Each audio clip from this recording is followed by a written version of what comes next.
satu itu alat menjadi orang Islam itu bukan Quran, bukan syariat, bukan fikih, bukan kitab, bukan hadis. Alat utama akalmu, pikiranmu.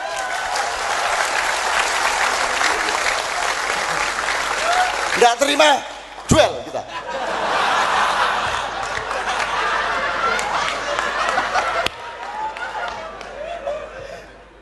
Quran hadis. Kamu memperkosa wanita apa tidak? Aku tanya. Andaikan tidak ada Al-Quran, kamu memperkosa apa tidak? Enggak toh? Memperkosa? Loh. Syukran ala waktukum ya ustaji. Sa as'alukum ani soal. Apa nanti lah. Hunaka fi mahadi maudud al-ustad yaqul annal gina haramu haram halalu halal. Sa'as'alukum ilaikum, maksud dari annal gina halalu halal, haramu haram itu apa? Cak. Yang kedua Maratan ukhra. Naam. Mada as-su'al maratan ukhra anil halal wal haram mada? Fil ma'hadi hunaka anal ustad yaqulu anal gina ustad anal ustaji fil ma'hadikum ya fil ma'hadi yaqulu anal gina huwa gina al gina'u kekayaan gina. Oh, seni. Naam. Oke. Annal gina huwa haramu haram halalu halal. Menurut haramu haram halalu halal. Menurut Ca Nun kaifal murad ya halalul haram halalul halal wa haramu haram ma makna anal hukmul gina huwa haramu haram halalu halal qala al ustaji. Maksudnya hukum gina itu sebenarnya haram atau halal, seperti itu. Yang kedua, sami itu annal Rasulullah sallallahu alaihi wasallam yad'u fi du'aihi Allahumma ahyini miskinan wa atmitni miskinan wasurni fi jumratil masakin. Di sini banyak kemungkinan orang yang memikirkan seperti apa sih miskin yang sebenarnya di dalam doa Rasulullah ini yang diriwayatkan oleh Bukhari. Syukron ya. Nggak usah saya jelaskan, memang sengaja Anda harus bisa mencari ilmu dari sesuatu yang tidak bisa Anda pahami.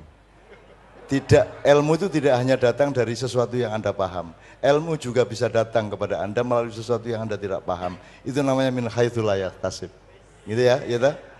Jadi tidak selalu paham. Orang itu kadang-kadang perlu tidak tahu, tidak hanya selalu perlu tahu.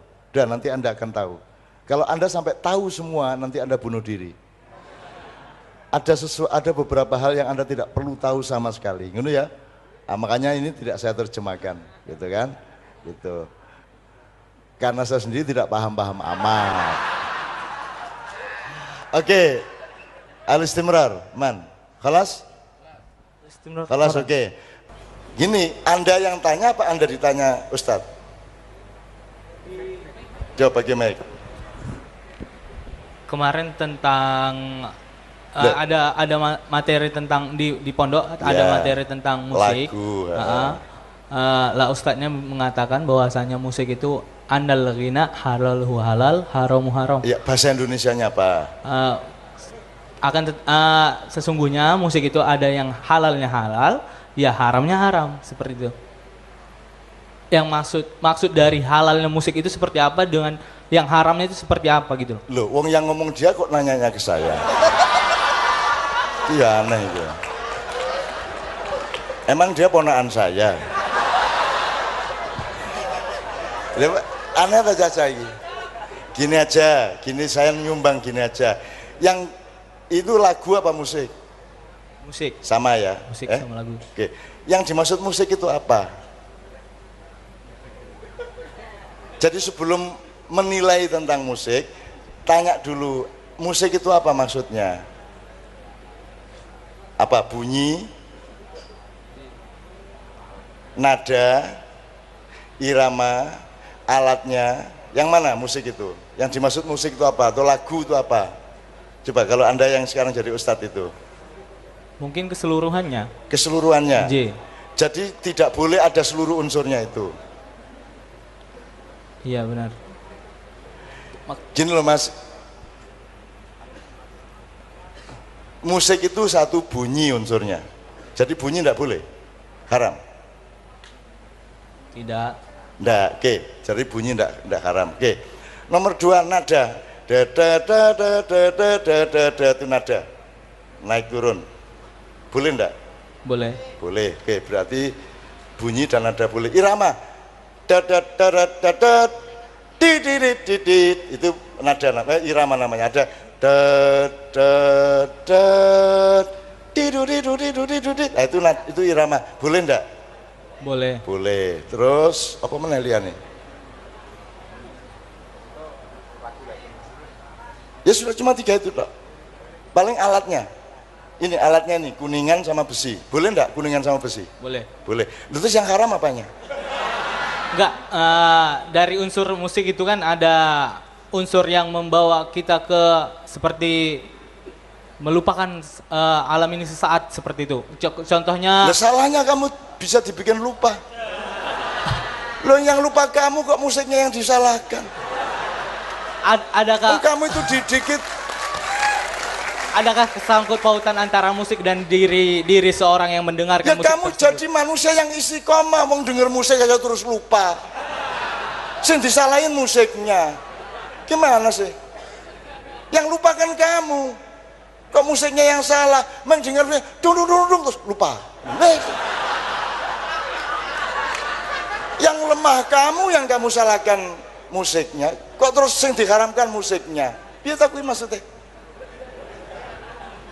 Kan yang lupa kamu. Yes. Karena kamu itu gampang terpengaruh. Ngek terus lupa Allah gitu kan. Lah sing lali kon-kon dhewe kok kamu sendiri. Itu gimana kok nggak jujur begitu itu? Kenapa? Lah kok musiknya yang disalahkan? Yang mungkin itu sebagai argumen, Ya. menurut Cak Nun sendiri, apakah lagu atau musik itu sendiri, bagaimana pandangannya seperti itu? Adakah halalnya atau haramnya? Seperti mohon maaf, mungkin. Oke. Ini alat musik Mas ya. J.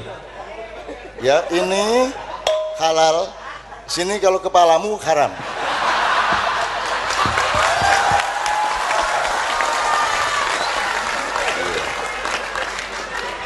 Iya toh. Kok ada barang itu haram? Yang haram tuh babi, khinzir, atau apa, maisir, ya toh Pak ya. Yang lain tidak haram.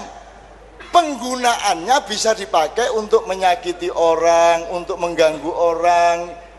Yang salah itu perilakunya, bukan alatnya. Mosok saya bunuh orang pakai pisau terus pisau haram, ngono. Piye iki?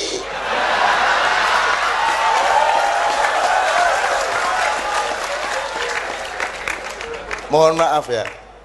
Terus ada perempuan diperkosa. Terus akhirnya berarti haram memasukkan.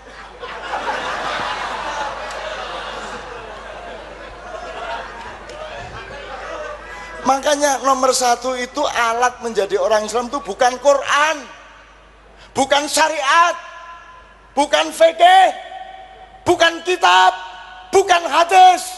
Alat utama akalmu, pikiranmu.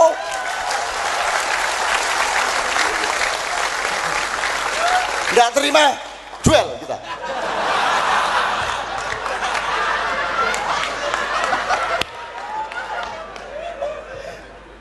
Quran hadis itu alat, dia bukan subjek. Subjeknya akalmu, pikiranmu, logikamu, analisismu, kan begitu. Quran hadis itu alat, bahan untuk mencari pedoman dari Allah. Jadi pendidikan Islam nomor 1 itu penggunaan akal. Maka Allah mengatakan afala ta'qilun, afala tatafakkarun. Tidak ada afala taqra'unal Quran. Yang ada afalah takilun. Jadi nomor satu itu akalmu sendiri. Saya tanya, andaikan tidak ada Quran, kamu memperkosa wanita apa tidak? Aku tanya, andaikan tidak ada Al-Quran, kamu memperkosa apa tidak? Enggak toh? Memperkosa? Loh!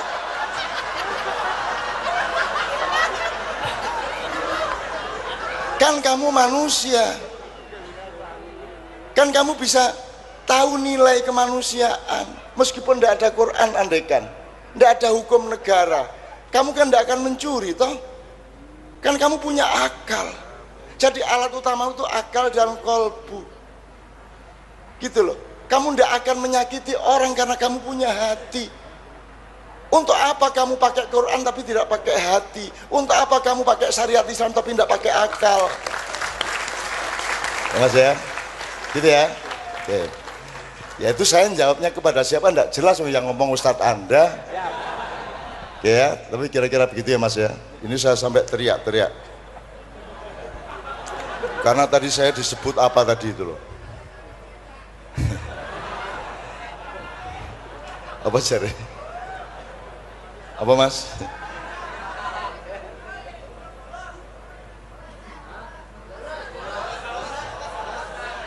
Apa?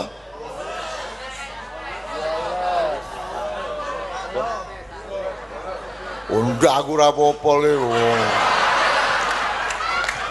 Enggak mungkin saya marah, enggak mungkin. Acting,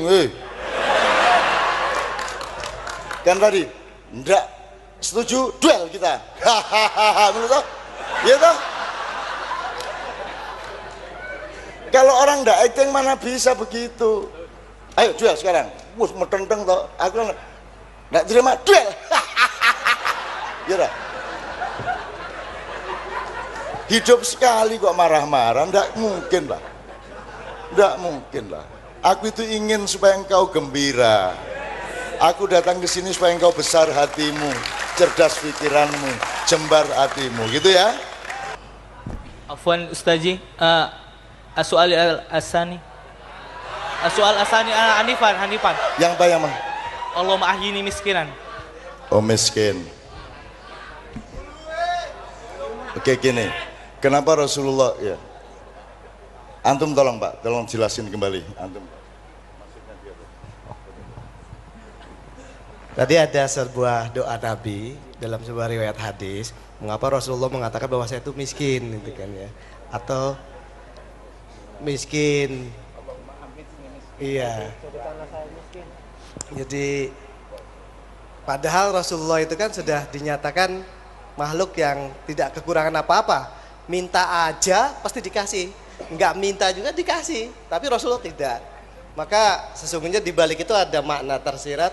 Rasulullah sesungguhnya kaya gitu. Tapi dia selalu rendah diri, kemudian dia tundukkan diri. Ini sebagai pembelajaran bagi kita umatnya, bahwa kita tuh jangan memiliki sesuatu yang berlebihan. Saya kira begitu ya. Ya gue jawabannya kayak banget milih sing ndi ngono ya. Kayak banget dari filosofi, dari dialektika, dari logika semua bisa, dari nas-nas juga bisa. Jadi gini loh Mas. Ini jawaban pribadi ya. Saya itu, andaikan saya kaya, saya akan hidup secara miskin. Saya. Dan sampai hari ini saya hidup secara miskin. Saya tidak tahu saya kaya apa tidak. Tapi saya hidup secara miskin. Makan saya cuman seperti itu. Tempat tidur saya seperti itu. Saya masih cuci sendiri. Saya masih korah-korah di dapur. Saya tidak punya pembantu. Saya nyetir sendiri, gitu ya Mas ya. Kecuali jarak jauh mereka tidak tega sama saya. Jadi saya hidup secara miskin, itu satu ya. Andaikan saya kaya, tidak akan saya pakai kekayaan untuk menghidupi saya. Karena saya pribadi memilih untuk hidup secara miskin, biasa saja sampai hari ini, ya Mas ya. Dan saya tidak pernah meningkat loh budaya saya. Kemudian ngono iku, ya tempe, wis kuakui lah, gitu ya. Dan saya masih hidup seperti di pesantren dulu kok, sampai hari ini. Tidur di kasur tuh malah nggak enak. Saya tuh, oh enggak. Saya bisa kok tidur di kursi bangku sekolah tuh gini guys. Sampai pagi enggak ada masalah saya. Saya tidur dalam posisi apapun tidak ada masalah, karena tidur bagi saya adalah peningkatan kekuatan sel-sel saya. Semakin saya tidur enak, semakin lemah sel saya. Semakin saya tidur tersiksa, semakin memberontak sel saya sehingga menjadi lebih tangguh. Ngono dia aku. Kalau nggak percaya nanti malam kamu tidurnya gini sampai pagi. Iya. Jadi saya nomor 2 Mas, saya itu berpendapat miskin itu baik. Yang tidak boleh itu fakir. Kalau fakir harus ditolong. Tapi kalau miskin itu baik. Saya loh Mas, kaya itu bahaya. Kadal fakru ayyakuna kufran. Al fakru di situ tidak harus kemiskinan harta. Orang yang mempertahankan kekayaan berarti dia jiwanya miskin. Orang yang masih mencari kekayaan berarti dia bukan orang kaya. Kalau orang kaya dia tidak mencari kekayaan. Orang yang mencari kekayaan pasti orang miskin, kan begitu. Sama dengan Anda hidup di dunia kok menumpuk dunia, goblok. Oh sudah di dunia kok mencari dunia. Kalau di dunia itu mencari akhirat. Gimana sih Anda ini? Wes dek kali kok ndi kali ini? Loh sekali kok.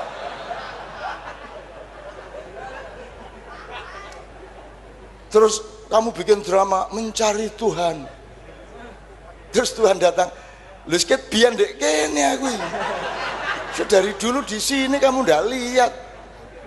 Sampai ada, ngomong wali tadi ya, ada seorang waliullah di daerah di tempat saya di Mojo Agung. Dia tidur telentang di tengah jalan raya, jalan lintas Jakarta Surabaya, telentang. Terus dia nangis, wow, kayak bayi. Dia sudah tua waktu itu, sudah 70-an. Terus dia tidur kayak bayi, terus nangis kayak bayi. Polisi kan jalan macet, polisi datang.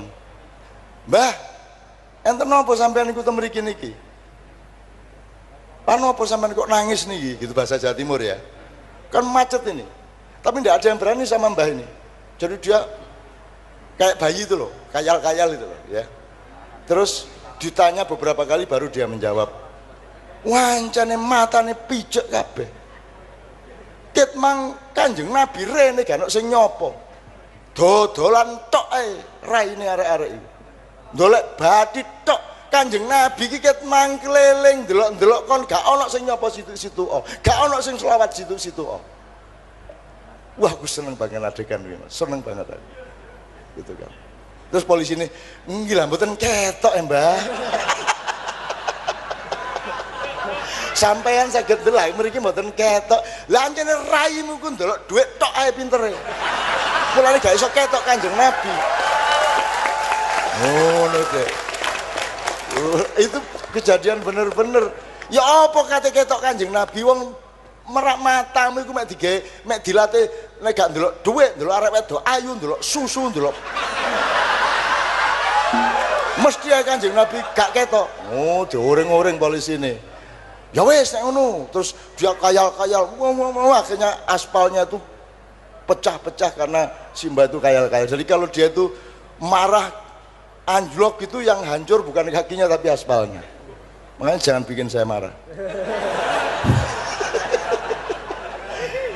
Aspal tak rusak kabeh pegalongan ini. Gitu. Tapi sikilku dhewe sing bundas rek. Gitu ya Mas ya. Apa namanya? Ya, mungkin bisa menjawab sedikit soal wali tadi ya. Tapi kan wali itu ya wali ya enggak pakai aturan Mas.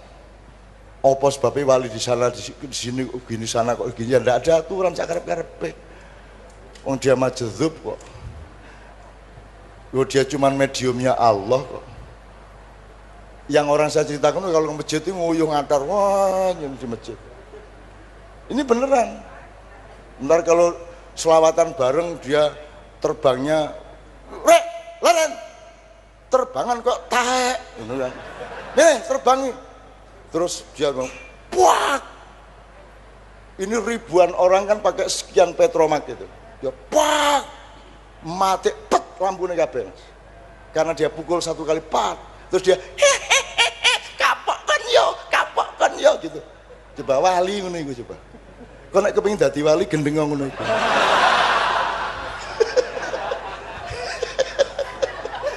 Wali kok ditakokno. Wong wali itu ana wong nagih utang lesu.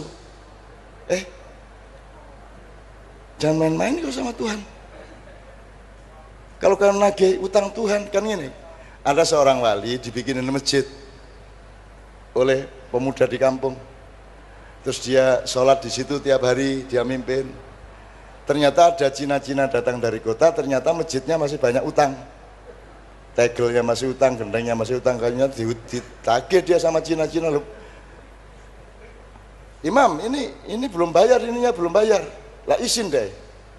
Lagi jebol arah-arah iki utang ya masjid. Terus dia karena malu sama pedagang-pedagang, udah tunggu sebentar. Jangan main-main kau sama Allah. Jangan nagih-nagih kau sama Allah. Dibayar kamu nanti. Ngono gitu. Allah kok ditagih, pasti dibayar kamu, tapi jangan nagih-nagih kamu. Terus dia masuk masjid, dia berdoa, ya Allah, ini rumahmu masih punya hutang ya Allah. Apa engkau tidak malu ya Allah? Engkau yang maha kaya, masa rumahmu punya hutang? Aku yang hanya penjaga saja malu, masa engkau tidak malu? Bayar hutangmu ya Allah, bayar. Wani kowe ndonga kaya ngono. Wani kowe. Kowe ning wali sing wani ngono kowe. Dia belum selesai berdoa, ada mobil datang, weng. Terus dia hentikan doanya, dia keluar, orang yang di mobil yang baru tadi turun. Imam, bagaimana bikin masjid tidak bilang-bilang kita? Kita kan juga pengen menyumbang, kita juga pengen berkah, kita juga pengen jariah. Masa tidak minta kita? Kita kan juga pengen. Jadi ada orang lain yang tidak dimintai sumbangan, marah. Terus si imam, si wali bilang, ya sudah tuh bayar Cina-Cina itu, bayar Cina-Cina.